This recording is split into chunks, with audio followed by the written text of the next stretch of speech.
Channel SEBI forensics.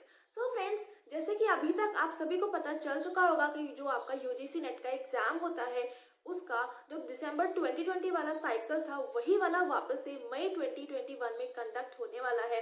तो यहाँ पर जो आपके एग्जाम के नेट के लिए जो आपको ऑनलाइन एप्लीकेशन करना है वो आपका 2 फेब से पोर्टल ओपन हो चुका है एंड इसकी जो लास्ट डेट है वो है आपकी 2 मार्च। ठीक है, तो यहाँ पर आपको डेट्स का बहुत खास ख्याल रखना है। जो आपकी फर्स्ट मतलब जहाँ से आपका एप्लीकेशन स्टार्ट हो रहा है एंड जो लास्ट डेट है दोनों ही बहुत इंपॉर्टेंट है। टाइमली आप सभी लोग जो भी प्रिपेयर कर रहे हैं वो सभी के सभी इस एग्जाम के लिए ऑनलाइन एप्लीकेशन जरूर से फिल कर देंगे। एंड साथ में यहाँ पर आपको मैं थोड़ा सा पेपर का पैटर्न बता देती हूँ, हो सकता है यहाँ पर कुछ नए स्टूडेंट्स हैं तो उनके लिए ये चीज़ बेनिफिशियल हो जाएगी। ठीक है, सो यहाँ पर क्या होने वाला है, आपको टोटल 3 आवर्स का ड्यूरेशन रहेगा जहाँ पर टोटल 150 क्वेश्चन आपसे पूछे जाने वाले हैं। ठीक है, यहाँ पर जो आपका पेपर रहने वाला है इसमें किसी भी तरह का ये नहीं है कि टाइम का बाउंडेशन होगा। 3 आवर्स का पेपर होगा जिसमें 150 क्वेश्चंस आपको पूरी तरह से करने होंगे।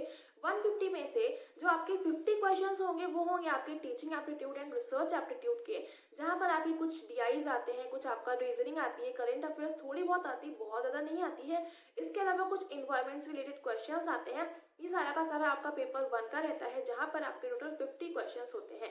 ठीक है, यहीं पर अभी हम बात करें पेपर 2 की, तो जो आपका यहाँ पर पेपर 2 होता है उसमें टोटल आपके 100 क्वेश्चंस आते हैं एंड ये जो 100 क्वेश्चंस होते हैं ये सारे के सारे आपके सब्जेक्टिव होते हैं। सब्जेक्टिव का मतलब ये है कि अगर आप मान लीजिए फोरेंसिक साइंस के लिए अप्लाई कर रहे हैं तो वहां पर आपके 100 क्वेश्चंस पूरे के पूरे फोरेंसिक साइंस के ही होंगे। ठीक है, तो ये आपका पेपर का पैटर्न रहता है।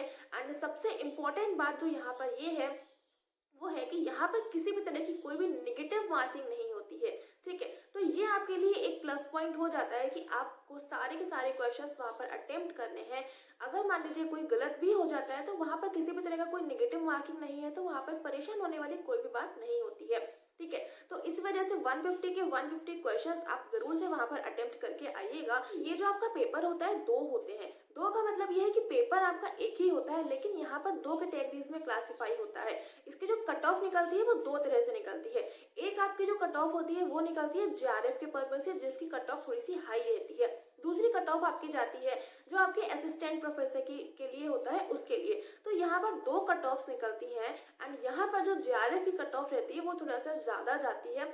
कट ऑफ कितनी रहती है उसके बारे में यहाँ पर हम डिस्कस नहीं करेंगे, क्योंकि अगर आप कट ऑफ को लेकर मान के जाएंगे अपने एग्जाम में, कट ऑफ को अभी से एक आइडिया बना लेंगे तो आप अपने कट ऑफ से कभी भी ऊपर नहीं निकल पाएंगे एग्जाम में। इसी वजह से उसके बारे में यहाँ पर हम डिस्कस नहीं करेंगे। एंड आपसे भी मैं यही रिक्वेस्ट करना चाहूंगी कि कट ऑफ के बारे में ध्यान मत दीजिएगा, बस अपनी पढ़ाई पर फोकस करिएगा। ठीक है, यहाँ पर बहुत सारे बच्चे जो बहुत सारी मिस्टेक्स करते हैं, जैसे कि कुछ लोग क्या करते हैं कि सिर्फ और सिर्फ वो पेपर 2 पर ज्यादा फोकस करते हैं, पेपर 1 को तो बिल्कुल भूल ही जाते हैं।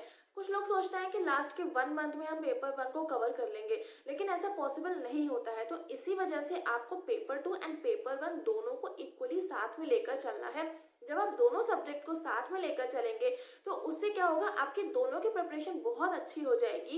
एंड जो अभी तक आपने मास्टर्स तक पढ़ा हुआ था उसी को आपको ब्रश अप करना है। एंड एक चीज और कि आपको जो नेट का सिलेबस है सिर्फ वहीं तक बाउंड होकर नहीं रहना है, क्योंकि उसका जो सिलेबस है उससे कहीं ज्यादा आपके एग्जाम में पूछा जाता है। तो इसी वजह से जो आपका सिलेबस है वो भी, उसके साथ साथ उसका आसपास का जो भी एरिया होता है वो पूरा का पूरा आप बहुत अच्छे से पढ़ के जाएंगे। ठीक है, यहाँ पर आपके पास आपके मास्टर्स के नोट्स होंगे, काफ़ी सारी बुक्स भी होंगी तो वहाँ से आप पढ़ सकते हैं। उसके अलावा हमारे इस यूट्यूब चैनल पर आपको काफ़ी सारी वीडियोस मिल जाएंगे जो कि आपके नेट के लिए बहुत आपको बेनिफिशियल होने वाले हैं। ठीक है, क्योंकि यहाँ पर बिल्कुल क्वालिटी कंटेंट है एंड इतना अच्छा कंटेंट आपको शायद ही कहीं और मिले, या फिर अगर आपने बुक्स वगैरह कंसर्न करी होंगी, कोई अच्छी बुक्स जो होंगी तो वहाँ पर हो सकता है आपको मिल जाए। ठीक है, तो बेसिकली यहाँ पर आपको सारे के सारे सीक्वेंस में बहुत सारे टॉपिक्स मिल जाएंगे। अगर आप इतना भी करके जाते हैं तो आप मोर देन 30% से ज़्यादा स्कोर कर सकते हैं। ठीक है, एंड बाकी के अलावा बाकी का जो कुछ है तो आपने खुद मास्टर्स या फिर आपके पास जो बुक्स होंगी तो वहाँ से आपने पढ़ ही रखा होगा।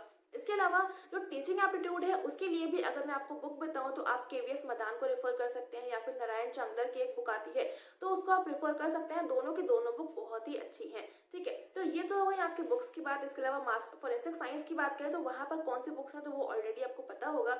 नहीं भी पता है तो उसके लिए एक प्रीवियस वीडियो है, उसका डिस्क्रिप्शन में आपको लिंक मिल जाएगा तो वहाँ से आप जा सकते हैं। ठीक है, तो ये तो हो गई आपकी प्रिपरेशन की बात। एंड जो सबसे इंपॉर्टेंट होते हैं आपके प्रिपरेशन में वो होते हैं आपके प्रीवियस ईयर पेपर्स। ठीक है। तो प्रीवियस ईयर पेपर्स को ज़रूर से सॉल्व करके जाइएगा, यहाँ से आज से ही स्टार्ट कर दीजिए अपने प्रीवियस ईयर पेपर को सॉल्व करना। अभी 2020 में जो लास्ट ईयर पेपर हुआ था वहाँ से स्टार्ट करिए एंड प्रीवियस जहाँ तक का आप कर पाए मैक्सिमम टू मैक्सिमम वहाँ तक का करिएगा। मैं उम्मीद करूँगी कि आप 2010 तक का तो एटलीस्ट करके ही जाएँ, ठीक है। तो यहाँ तक के जितने भी आपके पेपर्स होंगे उन सारे के सारे पेपर्स को बहुत अच्छे से सॉल्व करिएगा। एंड यहाँ पर एक क्वेश्चन बनता है कि कुछ पेपर्स आपके नहीं मिल पाते हैं, ठीक है। तो उसके लिए आप थोड़ा सा गूगल सर्च करिए, तो वहाँ पर आपको बहुत सारे आपको पेपर्स मिल जाएंगे। उसके अलावा हमारे जो टेलीग्राम चैनल है वहाँ पर भी हमने कुछ लिंक शेयर करी थी, मैं उनको वापस से रीशेयर कर दूंगी। तो वहाँ पर भी आपको कुछ पेपर्स की लिस्ट मिल जाएगी, तो वहाँ पर आपको कुछ प्रीवियस ईयर पेपर्स ही मिल जाएंगे, तो वहाँ से आपको बहुत बेनिफिट हो जाएगा, ठीक है।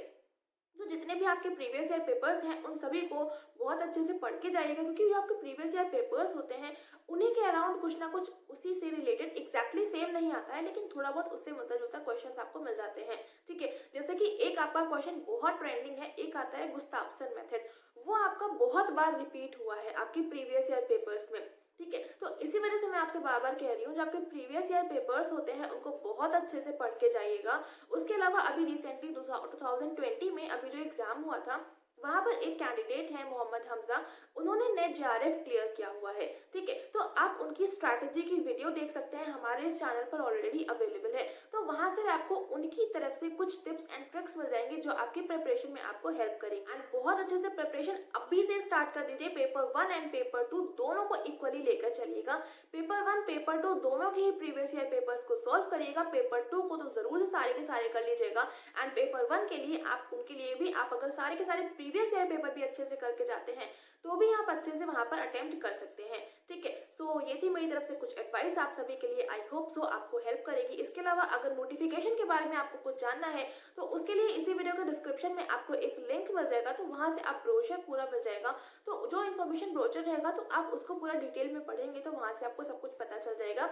उसके अलावा हमारे टेलीग्राम चैनल पर ऑलरेडी वो इन्फॉर्मेशन जो है वो अवेलेबल है, तो वहां से भी आप जाकर ले सकते हैं, ठीक है। सो यही थी आज के लिए एडवाइस, आई होप सो आपको बहुत ज़्यादा बेनिफिट करेगी, बहुत ज़्यादा आपको हेल्प करेगी।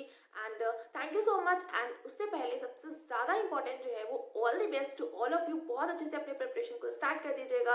एंड ये वीडियो पसंद आ रहा है तो अपने फ्रेंड्स के साथ में ज़रूर से शेयर करिएगा ताकि उनको भी पूरा डिटेल में पता चल जाए इस पेपर के बारे में। And thank you so much for watching me here.